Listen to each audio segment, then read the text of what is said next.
Hello, welcome to my channel, Woodwork Techniques. I hope you all are good. Today, we are going to discuss about measurement tools used in furniture industry. So let's start without any delay. As we all know, measurement is the most important part of product design. So we use some measuring instruments, or tools.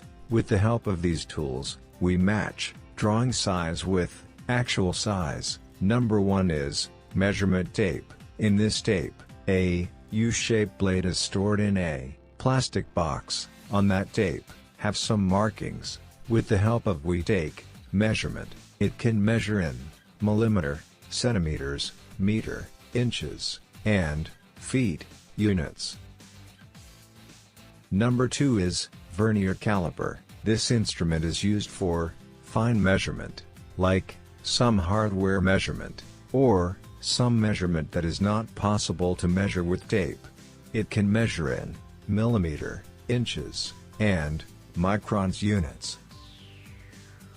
Number 3 is scale. It used in normal and small measurements. It is a blade. On that, some markings are printed. It can measure in millimeter, centimeter, and inches units. Number 4 is folding tape. It is mostly used in European countries. It is a wooden strip. On that, measurement markings are printed, and it can fold on each other. It can measure in millimeter, centimeters, meter, and inches unit.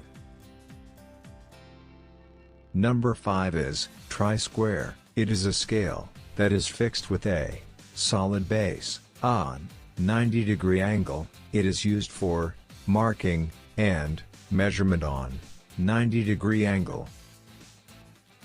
I hope you understand this topic. Thanks for watching. Please like, share, and subscribe for more videos.